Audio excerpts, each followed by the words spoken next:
കോട്ടയം കോടിമത പാലത്തിൽ ഒരാഴ്ചത്തേക്ക് ഗതാഗതം നിരോധിച്ചു. പാലത്തിന്റെ അപ്രോച്ച് റോഡിൽ അറ്റകുറ്റപ്പണികൾ നടത്തേണ്ടതിനാലാണ് ഗതാഗത നിരോധനം. ഇതേ തുടർന്ന് MC റോഡിൽ ഈ ഭാഗത്തുകൂടി പോകേണ്ട ചരക്ക് വാഹനങ്ങളും സ്വകാര്യ വാഹനങ്ങളും വഴിതിരിച്ചുവിടും. MC റോഡിലെ പ്രധാന പാലങ്ങളിൽ ഒന്നാണ് കോട്ടയം കോടിമത പാലം. താൽക്കാലിക ഗതാഗത ക്രമീകരണം ഇതുവഴി പോകുന്ന ദീർഘദൂര യാത്രക്കാർക്ക് ബുദ്ധിമുട്ട് സൃഷ്ടിക്കുന്നതാണ്. കൂടുതൽ വിവരങ്ങളുമായി കോട്ടയത്ത് നിന്നും പ്രശാന്ത് ജോസഫ് ചേരുന്നുണ്ട്. പ്രശാന്ത്, പറഞ്ഞ പോലെ തന്നെ ഈ അറ്റകുറ്റപ്പണികളുടെ ഭാഗമായിട്ടാണ് ഇങ്ങനെ ഒരു ക്രമീകരണം. നിലവിൽ ഒരാഴ്ചത്തേക്ക് പകരം ഏർപ്പെടുത്തിയിട്ടുള്ള ഗതാഗത സൗകര്യങ്ങളും ക്രമീകരണങ്ങളും ഒക്കെ എങ്ങനെയാണ്? ആമ്പിളി, ഇന്ന് രാവിലെ 10 മണി മുതലാണ് എൻ്റെ പിന്നിലുള്ള ഈ കോടിമത പാലത്തിലൂടെയുള്ള ഗതാഗതം ഒരാഴ്ചത്തേക്ക് നിരോധിക്കുന്നത്. ഞാൻ നിൽക്കുന്നതിന് തൊട്ട് പിന്നിലായി റോഡ് ഒരു 1.5 മാസം മുമ്പ് ഇടിഞ്ഞു താഴുന്ന ഒരു സാഹചര്യമുണ്ടായി. ഇതേ തുടർന്ന് ഇവിടെ വാഹനങ്ങൾ വലിയ രീതിയിൽ അപകടത്തിൽപ്പെടുന്ന ഒരു സാഹചര്യമുണ്ട്. മഴയും മറ്റും ഉള്ളപ്പോൾ ഇവിടെ ഈ റോഡ് താഴ്ന്നത് അറിയാതെ പലപ്പോഴും വാഹനങ്ങൾ വരികയും അപകടത്തിൽപ്പെടുകയും ചെയ്യുന്ന ഒരു സാഹചര്യമുണ്ട്. തുടർന്ന് ഇപ്പോൾ നിലവിലെ നിയമസഭാ സ്പീക്കറും സ്ഥലം MLA കൂടിയായ തിരുവഞ്ചൂർ രാധാകൃഷ്ണൻ ഇടപെട്ടാണ് ഇവിടെ അറ്റകുറ്റപ്പണിക്ക് ഈ പാലത്തിനോട് ചേർന്നുള്ള അപ്രോച്ച് റോഡിൽ അറ്റകുറ്റപ്പണികൾക്ക് നടപടി സ്വീകരിച്ചത്. ഇതേ തുടർന്നാണ് ഇന്ന് 10 മണി മുതൽ ഗതാഗത നിയന്ത്രണം ഏർപ്പെടുത്തുന്നത്. ഗതാഗത നിയന്ത്രണമല്ല, പൂർണ്ണമായും ഇതുവഴിയുള്ള വാഹനങ്ങൾ വഴിതിരിച്ച് വിടുകയാണ്. ഇത് ദീർഘദൂര യാത്രക്കാരെയാണ് ഏറ്റവും കൂടുതൽ ബുദ്ധിമുട്ടിക്കുന്നത്. കാരണം ചങ്ങനാശ്ശേരി മുതലാണ് വാഹനങ്ങൾ വഴിതിരിച്ച് വിടുന്നത്. ചങ്ങനാശ്ശേരി ഭാഗത്തു നിന്നും, അതായത് തിരുവനന്തപുരം പോലുള്ള സ്ഥലങ്ങളിൽ നിന്നും ചങ്ങനാശ്ശേരി വഴി വന്ന് എറണാകുളം പോലുള്ള സ്ഥലങ്ങളിലേക്ക് പോകേണ്ടവർക്കാണ് ഏറെ ബുദ്ധിമുട്ടുണ്ടാകുന്നത്. ഇത് ചങ്ങനാശ്ശേരി ളായിക്കാട് ഭാഗത്തു നിന്നും വഴിതിരിച്ച് വിട്ട് ഇത് മണർകാട് വഴി കടത്തി ഏറ്റുമാനൂർ വഴിതിരിച്ചു വിടുകയാണ് ചെയ്യുന്നത്. അതേപോലെ തന്നെ എറണാകുളം ഭാഗത്തു നിന്നും വരുന്ന വാഹനങ്ങൾ ഏറ്റുമാനൂർ പട്ടിതാനത്ത് നിന്നും മണർകാട് വഴി ചങ്ങനാശ്ശേരിയിലെത്തി വേണം കടന്നു പോകുവാൻ. ഇത്തരത്തിലാണ് ഗതാഗത നിയന്ത്രണം ഏർപ്പെടുത്തിയിരിക്കുന്നത്. അതേപോലെ തന്നെ ചങ്ങനാശ്ശേരി മുതൽ ഈ കോട്ടയം കോടിമത വരെയുള്ള ഭാഗത്തെ വാഹനങ്ങൾ കോട്ടയം ടൗണിലേക്കും മറ്റും കടന്നു പോകണമെങ്കിൽ അത് സിമന്റ് കവലയിൽ നിന്നും തിരിഞ്ഞ് ചാലുകുന്നിലെത്തി വേണം ടൗണിലേക്കും മറ്റും കടന്നു പോകാൻ.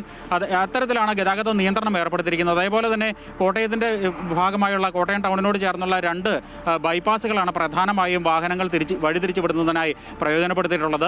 ഒന്ന് കോട്ടയം ടൗണിൽ നിന്നും ഈരയിൽ കടവ് വഴി മണിപ്പുഴ ജംഗ്ഷനിൽ എത്തിച്ചേരുന്ന ഒരു ബൈപ്പാസാണ്. അതേപോലെ തന്നെ ഒന്ന് സിമന്റ് കവലയിൽ നിന്നും ആരംഭിച്ച് പാറേച്ചാൽ ബൈപ്പാസ്, അത് കുമരകം ഭാഗത്തേക്കൊക്കെ പോകുന്ന വാഹനങ്ങൾക്ക് പ്രയോജനപ്പെടുത്താൻ കഴിയുന്ന ഒരു വഴിയാണ്. ഇങ്ങനെ 2 ബൈപ്പാസുകളാണ് പ്രധാനമായും വാഹനങ്ങൾ വഴിതിരിച്ചു വിടുന്നതിനായി നിർദ്ദേശിച്ചിട്ടുള്ളത് അല്ലെങ്കിൽ ചൂണ്ടിക്കാണിച്ചിട്ടുള്ളത്. എന്നാൽ ദീർഘദൂര യാത്രക്കാരെ സംബന്ധിച്ചിടത്തോളം ഈ വഴികളൊന്നും തന്നെ വേണ്ടത്ര പരിചയമുള്ളതല്ല.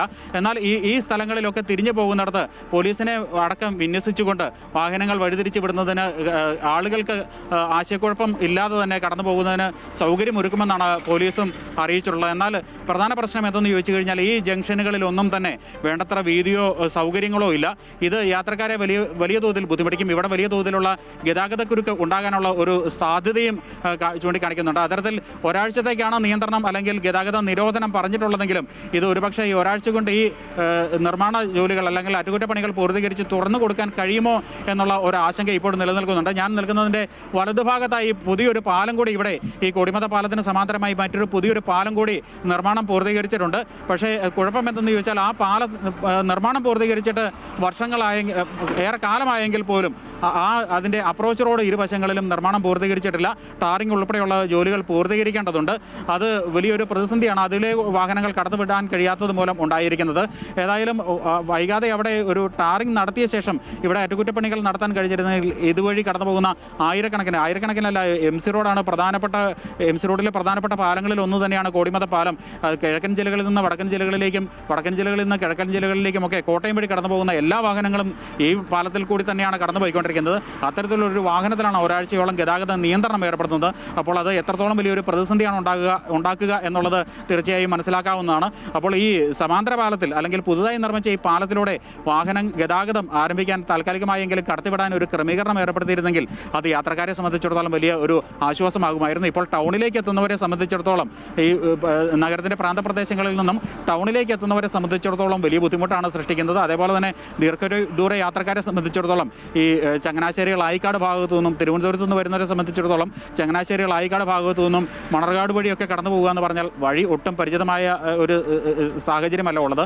ഇതൊക്കെ യാത്രക്കാർക്ക് വലിയ ബുദ്ധിമുട്ടായി മാറുന്ന ഒരു സാഹചര്യമാണ്. ഏതായാലും ഒരാഴ്ചയ്ക്കുള്ളിൽ ഗതാഗതം ഇതുവഴി പുനഃസ്ഥാപിക്കുമെന്നാണ് പൊതുമരാമത്ത് വകുപ്പ് അറിയിച്ചിട്ടുള്ളത്. ഏതായാലും അത് എത്രത്തോളം നീണ്ടുപോകുമെന്ന് തീർച്ചയായും കണ്ടറിയേണ്ടിയിരിക്കുന്നു. അമ്പിളി, ശരി. കോട്ടയം കോടിമത പാലത്തിലാണ് ഒരാഴ്ചത്തേക്ക് ഗതാഗതം നിരോധിച്ചിട്ടുള്ളത്. പാലത്തിന്റെ അപ്രോച്ച് റോഡിൽ അറ്റകുറ്റപ്പണികൾ നടത്തുന്നതുകൊണ്ടാണ് ഗതാഗത നിരോധനം. ഇതേ തുടർന്ന് MC റോഡിൽ ഇരുഭാഗത്തുകൂടി പോകേണ്ട ചരക്ക് വാഹനങ്ങളും സ്വകാര്യ വാഹനങ്ങളും ഒക്കെ വഴിതിരിച്ചുവിടും.